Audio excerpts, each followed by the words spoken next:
Bonjour à tous. L'objectif de cette vidéo est de vous présenter comment faire un graphique de type Sparkline dans Microsoft Reporting Services. Un graphique de type Sparkline est un petit graphique avec très peu de détails que l'on va généralement venir intégrer dans une matrice. Pour vous présenter la méthodologie, je vais d'abord venir créer un rapport, créer une source de données, puis créer un dataset. À partir de ce dataset, je vais venir créer une matrice. Cette matrice présentera, par catégorie de produits, la répartition entre les différents modes de transport. C'est-à-dire que pour chacun des modes de transport, je verrai combien de fois il a été utilisé. Ensuite, je vais venir ajouter une dernière colonne à cette matrice qui comprendra un graphique de type Sparkline et qui montrera pour chacune des catégories de produits la répartition entre les moyens de transport. Commençons. Je vais donc tout d'abord créer mon rapport. Clic droit sur rapport, ajouter, nouvel élément, et je double-clique sur rapport. Je peux alors le renommer. On va mettre moyen transport.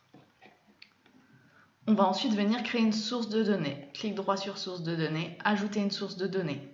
Je vais la nommer ADW pour AdventureWorks et Access, puisque cette source de données va pointer vers une base de données, vers une base Access. Le type de connexion, il s'agit d'une connexion ODBC. La chaîne de connexion, donc source de données ODBC, on va utiliser le nom de la source de données. C'est une source de données que j'ai créée précédemment, un lien ODBC. Je le sélectionne, je teste la connexion. La connexion a réussi. Je valide. Ma source de données est désormais créée. Je vais ensuite venir créer le dataset. Ce sont les données qui vont servir pour la réalisation du rapport. Je clique sur dataset, clic droit, ajouter un dataset. Je vais le nommer. Attention, pas d'espace possible. Ensuite, je vais cocher utiliser un dataset incorporé dans mon rapport. Je vais sélectionner la source de données créée précédemment, puis cliquer sur concepteur de requête. Dans la partie du haut, je vais réaliser un clic droit, puis ajouter une table. Je vais alors sélectionner toutes les tables dont j'ai besoin pour la création de ce dataset. Donc, Ship Method, Produit et Fact Sales Order. Je valide. Je vérifie que mes tables sont bien reliées entre elles. En l'occurrence, ce n'est pas le cas. La table Produit n'est pas reliée. Je vais donc le faire. Voilà. Étape suivante est de cocher tous les champs qui me serviront pour la réalisation du rapport. Il va donc falloir le nom du moyen de transport, l'identifiant du Fact Sales Order, c'est ce qui va nous permettre de compter le nombre de commandes pour lequel chacun des moyens de transport est utilisé, puis le nom de la catégorie de produit. Il me semble qu'elle est plus vers le bas. Voilà, Product Category Name. On voit que name, il n'y a que name pour Ship Method Name. On va le renommer afin que ce soit bien clair et qu'il n'y ait pas d'erreur possible dans alias. On valide de nouveau et on voit tous nos champs qui apparaissent sur le côté. On va ensuite venir créer la matrice. Clic droit sur l'écran de conception, insérer matrice. On n'a alors plus qu'à glisser les données dans la matrice.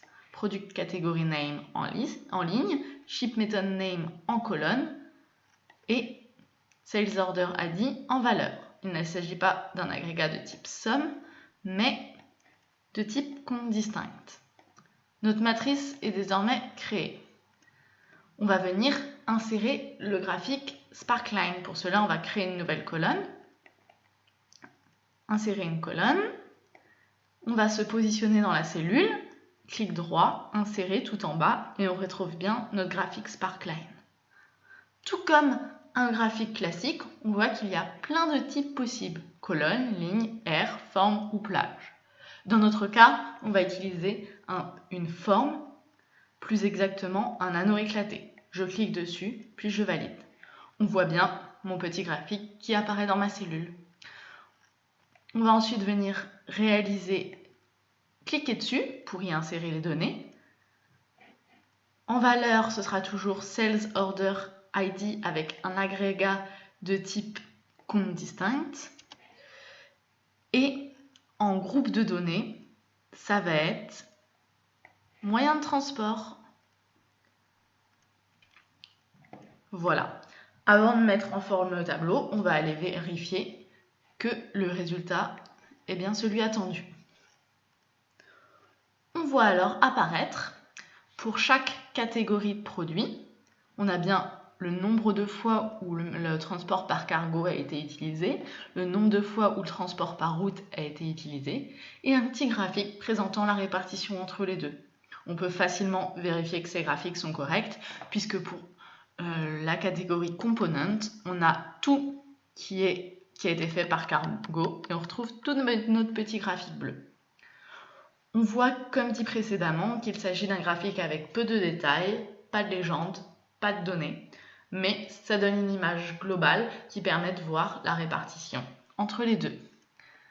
Merci d'avoir suivi cette vidéo.